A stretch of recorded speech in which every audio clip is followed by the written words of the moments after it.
Hello students, आज की video का हमारा मेन टॉपिक है लीनियर प्रोग्रामिंग। ये टॉपिक जो है ये क्लास 12 के लिए भी बहुत इम्पोर्टेंट है और जो हमारे जितने भी यूजी की क्लासेस हैं लाइक इसकी एमए इकोनॉमिक्स और फर्दर जो भी क्लासेस हैं उन सब में जहाँ जहाँ पर भी ये टॉपिक स्टडी किया जाता है, तो आप यदि ये वीडियो एंड तक देखेंगे तो आपको 100% सारे के सारे कंसेप्ट जो है वो क्लियर होते चले जाएंगे।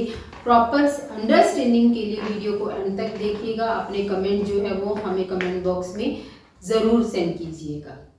तो हम स्टार्ट करते हैं सबसे पहले कि जो हमारी लीनियर प्रोग्रामिंग है वो होती क्या है और उसके मेन कंसेप्ट्स क्या हैं, क्योंकि इसका जो ग्राफिकल मेथड है वो आपको तभी समझ आएगा जब आपको पहले उन सारे टॉपिक्स के बारे में पता होगा, जो बेसिक कंसेप्ट्स हैं उनके बारे में पता होगा। तो सबसे पहले है meaning of linear programming. Linear programming word बच्चों दो वर्ड्स से मिलकर बना है, एक है लीनियर और एक है programming. Linear plus programming means linear programming.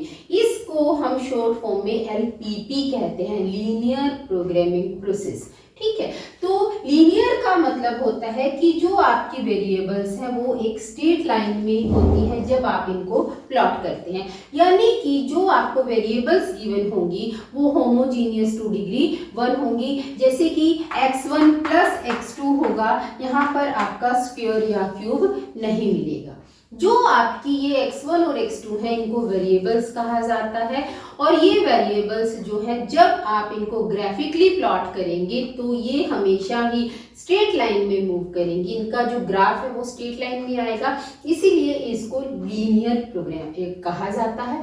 Programming का मतलब है process of determining mathematical program of action, कि जो भी आपका ये वेरिएबल्स हैं उसको मैथमेटिकल तरीके से सॉल्व करने के जो प्रोसेस होता है उसको प्रोग्रामिंग कहते हैं। तो लीनियर प्रोग्रामिंग का ऑल ओवर मीनिंग है कि जो आपकी वेरिएबल्स हैं जब हम उनको मैथमेटिकली सॉल्व करके एक स्ट्रेट लाइन में प्लॉट करना चाहते हैं तो उसको लीनियर प्रोग्रामिंग कहा जाता है। अब उसके बाद है कंसेप्ट ऑफ लीनियर प्रोग्रामिंग, कि लीनियर प्रोग्रामिंग को जब हम स्टडी करते हैं, जब हम उसका पूरा प्रोसेस करते हैं तो उसके अंदर हमें बेसिक किन टॉपिक्स के बारे में पता होना चाहिए।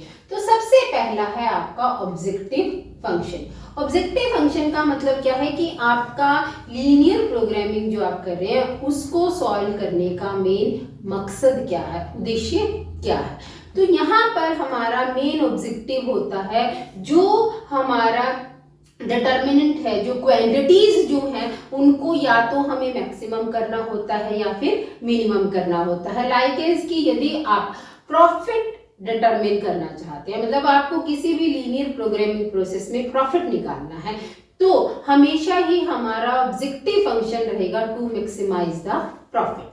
ठीक है, और यदि आप कॉस्ट निकालना चाहते हैं, मान लो एक आप फर्म के हैं, फर्म का आपका कुछ आपको इनपुट्स दिए हुए हैं और आप निकालना चाहते हो कि इसकी जब हम प्रोडक्शन करेंगे आउटपुट की कॉस्ट हमारी कितनी होगी, तो वहां पर मेन हमारा ऑब्जेक्टिव फंक्शन रहेगा कॉस्ट टू बी मिनिमाइज्ड। तो यहाँ पर हमारे ऑब्जेक्टिव फंक्शन में मेन हम यही देखते हैं कि जो हमारी क्वांटिटीज है हमें उनको मैक्सिमाइज करना है या फिर मिनिमाइज करना है। उसके बाद फिर आते हैं आपके कंस्ट्रेंट्स। कंस्ट्रेंट्स का मतलब ही होता है लिमिटेशन, कि किसी भी चीज को आप एक बाउंड्री के अंदर जब आप उसकी लिमिट फिक्स कर देते हैं तो उसको कंस्ट्रेंट्स कहा जाता है। तो यहाँ पर भी लीनियर प्रोग्रामिंग में भी आपको दिया होता है कि जैसे आपकी एक मशीन है वो 2 प्रोसेस में काम करती है, लेकिन दोनों प्रोसेस की उसकी मैक्सिमम काम करने की कैपेसिटी जो है ना वो 20 घंटे की है या फिर 10 घंटे की है, तो वो कंस्ट्रेंट्स हो गया, वो बाउंडेशन हो गई कि आप मशीन को सिर्फ और सिर्फ 10 घंटे चला सकते हैं। उसमें चाहे आप A1 टाइप की गुड्स प्रोड्यूस करो या फिर B1 टाइप की गुड्स प्रोड्यूस करो, उससे कोई फर्क नहीं पड़ता। इसी तरीके से जैसे हम कहते हैं कि जब हम किसी भी प्रोसेस को फॉलो कर रहे हैं वहाँ पर आपको दे दिया जाता है कि एक वर्कर जो है वो मैक्सिमम 8 घंटे काम करेगा या मिनिमम 3 घंटे काम करेगा, तो वहाँ पर ये आपकी मिनिमम और मैक्सिमम की जो एक लिमिट फिक्स हो जाती है उसको कहा जाता है कंस्ट्रेंट्स। उसके बाद नेक्स्ट है नो नेगेटिव रिस्ट्रिक्शंस। जो यहाँ पर आपकी एलपीपी है उसमें ये मानकर चला जाता है कि जो आपकी वेरिएबल्स हैं उनकी वैल्यूज नेगेटिव में हम आंसर उनके नेगेटिव में नहीं आएंगे, वो हमेशा ही पॉजिटिव वैल्यूज को इंडिकेट करेंगे। उसके बाद नेक्स्ट है आपका फिजिबल रीजन। फिजिबल रीजन क्या होता है कि जब हम एलपीपी को सॉल्व करते हैं उसके बाद जब हम उसका डायग्रामेटिकल रिप्रेजेंट करते हैं तो एक हमारा एरिया ऐसा आता है जो हमारे सारे कंस्ट्रेंट्स के लिए कॉमन होता है, यानी कि जो हमारी बाउंडेशंस हैं उन बाउंडेशंस को लिमिट्स के अंदर हमारा जो एक कॉमन एरिया आता है सभी वेरिएबल्स का, उसको हम कहते हैं फिजिबल रीजन। ये जैसे जैसे आप डायग्राम करेंगे आपको और ज्यादा क्लियर होता चला जाएगा, लेकिन ये वाले जो स्टेटमेंट्स हैं ये 2 मार्क्स के पॉइंट ऑफ व्यू से बहुत इंपॉर्टेंट है। क्वेश्चन हमेशा ही ऐसे पूछा जाएगा, what do you mean by feasible region, what do you mean by feasible solution, optimal solution, objective function, constraints. इसीलिए आपको इनको समझना बहुत ही जरूरी हो जाता है। उसके बाद है feasible solution, the set of values of the variable which satisfy the set of constraints। जो आपका सेट ऑफ फिजिबल रीजन के अंदर जो आपके वेरिएबल्स के कॉमन पॉइंट्स आए हैं, हम उन कॉमन पॉइंट्स से जब ऑब्जेक्टिव फंक्शन में वैल्यूज पुट करते हैं तो वहां से हमारे कुछ फिजिबल सॉल्यूशंस निकल कर आते हैं और उन सॉल्यूशंस में से जो हमारी कंडीशन को सेटिस्फाई करता है और जो हमारे ऑब्जेक्टिव फंक्शन के टारगेट को अचीव करता है पॉइंट, उसको हम कहते हैं ऑप्टिमल सॉल्यूशन। मान लीजिए आपके 5 पॉइंट्स हैं जो कि फिजिबल सॉल्यूशन के अंदर एग्जिस्ट करते हैं, रीजन के फिजिबल रीजन को बनाते हैं। उन रीजन्स से हम उन पॉइंट्स को उठाते हैं, उनके वैल्यूज निकालते हैं, फिजिबल सॉल्यूशन आ जाता है। फिर हम अपने ऑब्जेक्टिव को देखते हैं कि हमारा मेन ऑब्जेक्टिव क्या है, हमें मैक्सिमम वैल्यू लेनी है या फिर मिनिमम वैल्यू लेनी है। यदि हमें मिनिमम वैल्यू लेनी है तो फिजिबल सॉल्यूशन में से हम क्या करते हैं, हम केवल और केवल जो मिनिमम जो सबसे छोटी वैल्यू है उसको पिक आउट करते हैं, वो हमारा हो जाता है ऑप्टिमल सॉल्यूशन। और यदि हमें मान लो प्रॉफिट मैक्सिमाइजेशन हमारा ऑब्जेक्टिव है, फिर जो हमारे सॉल्यूशंस आए हैं उनमें से हम मैक्सिमम वैल्यू को पिन पॉइंट करेंगे और वो हमारा आंसर होगा कि ये हमारे ऑब्जेक्टिव को अचीव कर रहा है, हमारे टारगेट को मीट कर रहा है, हमारी जो प्रॉब्लम है उसका सॉल्यूशन यहीं से प्रॉपर निकल रहा है, तो उसको ही हम कहते हैं ऑप्टिमल सॉल्यूशन। अब हम एलपीपी से डायग्रामेटिकल कैसे यानी कि ग्राफिकल मेथड से सॉल्यूशन कैसे निकालते हैं एलपीपी का, उसको स्टडी करेंगे। ये है हमारा इक्वेशन। यहाँ पर हमें गिवन है maximum of z is equal to 3x1 plus 2x2 subject to constraints minus 2x1 plus x2 less than equal to 1, x1 less than equal to 2, x1 plus x2 less than equal to 2। अब पहले इसको समझिए, यहाँ पर क्या दिया हुआ है, मैक्सिमम ऑफ z, यानी कि ये हमारा है ऑब्जेक्टिव फंक्शन। ऑब्जेक्टिव फंक्शन क्या है हमारा कि हमें z की मैक्सिमम वैल्यू निकालनी है जब हमें गिवन है 3x1 प्लस 2x2। x1 और x2 जो है ये आपकी वेरिएबल्स हैं। कंस्ट्रेंट्स, अब आपको कंस्ट्रेंट्स यानी कि बाउंडेशन आपकी क्या है कि माइनस 2x1 प्लस x2 जो है उसकी वैल्यू 1 से या तो कम होनी चाहिए या 1 के बराबर होनी चाहिए। खाली x2 की वैल्यू 2 के बराबर होनी चाहिए या फिर 2 से कम होनी चाहिए। x1 plus x2 less then और इक्वल टू 2। जो ये लेस देन और ये वाले सिंबल है इक्वल टू वाले, ये क्या रिप्रेजेंट करते हैं, ये रिप्रेजेंट करते हैं कि these are the constraints, these are the बाउंडेशंस।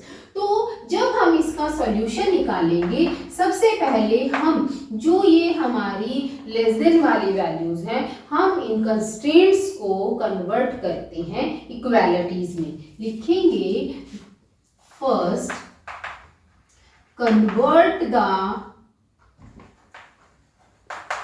Equations into equalities. Equalities का मतलब क्या है कि जो हमारा लेस देन सिंबल है वो खत्म हो जाएगा। हम इसको लिख देंगे -2x1 plus x2 is equal to 1 और x1 इज इक्वल टू 2 और नेक्स्ट इक्वेशन आ जाएगी x1 plus x2 is equal to 2। अब हम इसके निकालेंगे कॉर्नर पॉइंट हर इक्वेशन के।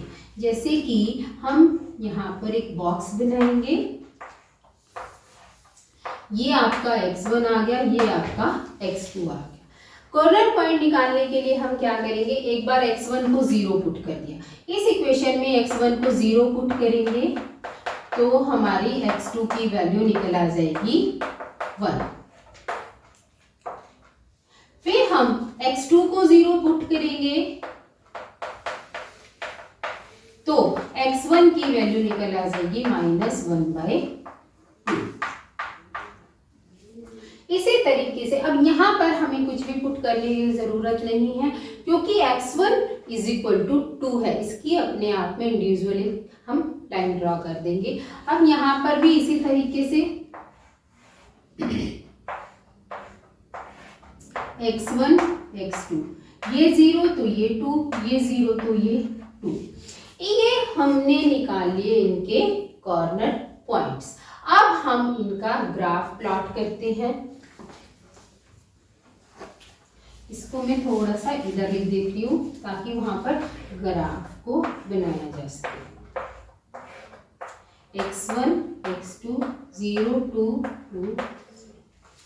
अब देखिए ग्राफ बनाने के लिए हमारे पास हम देख लेते हैं कि वैल्यूज कैसे हैं। -1/2 सबसे मिनिमम वैल्यू है और 2 जो है वो सबसे मैक्सिमम वैल्यू है, तो उसके अकॉर्डिंग ही हम यहाँ पर अपने पॉइंट्स को प्लॉट करेंगे।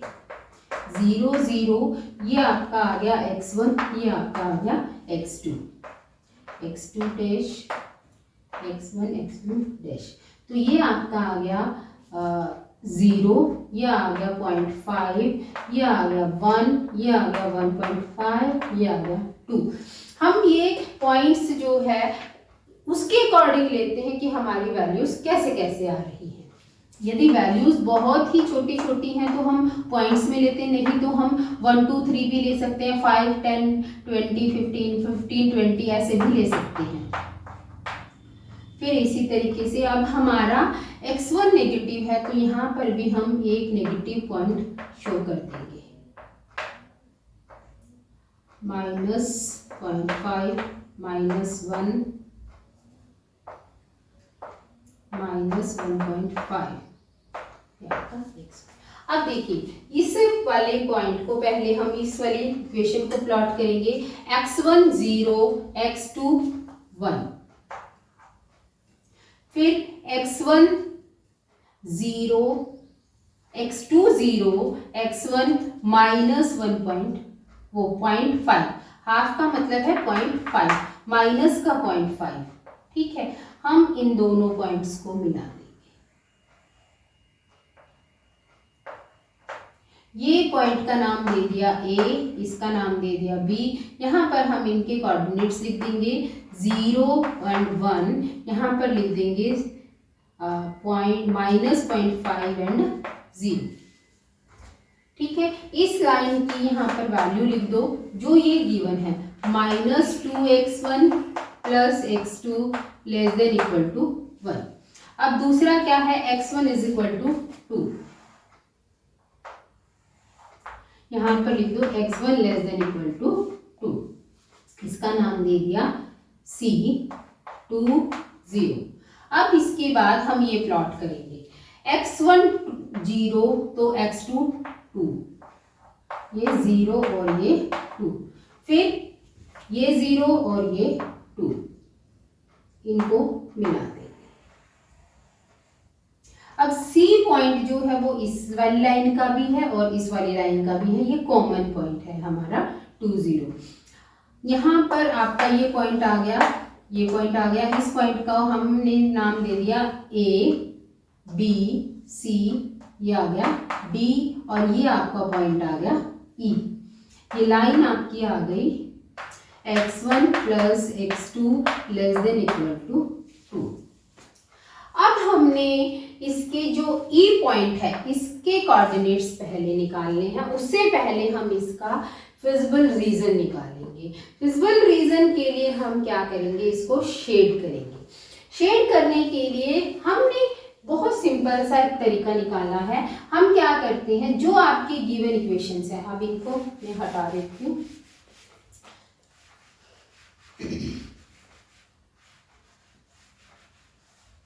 देखिए हमारी वैल्यू है -2x1 plus x2 less than 1। अब हम इक्वल टू नहीं डालते, सिर्फ लेस देन डालते हैं।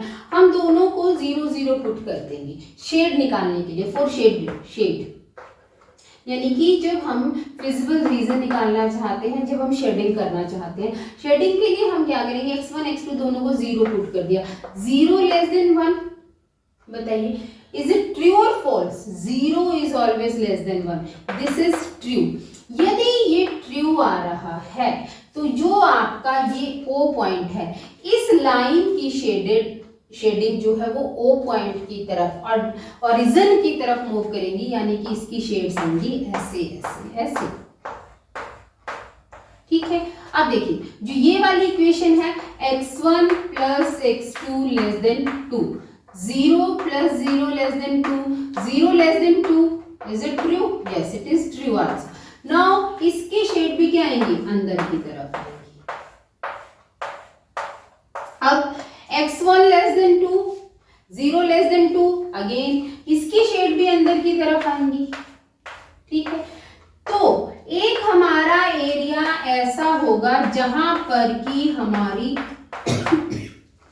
तीनों लाइंस की शेड मैच करेंगी, जैसे कि ये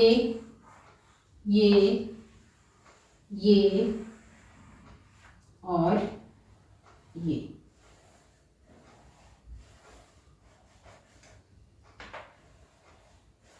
ये वाला ये इसके अंदर ही निकलेगा। ये वाला जो रीजन है इसको हम कहेंगे फिजिबल रीजन। ये क्या है, फिजिबल रीजन। इस रीजन के हम सारे पॉइंट्स को निकाल लेंगे। बी के पॉइंट्स हमें पता है, बी के पॉइंट क्या है, हमने लिखा था -0.5 और 0। ए के पॉइंट हमें पता है 0 और 1। अब ई के पॉइंट हमें नहीं पता।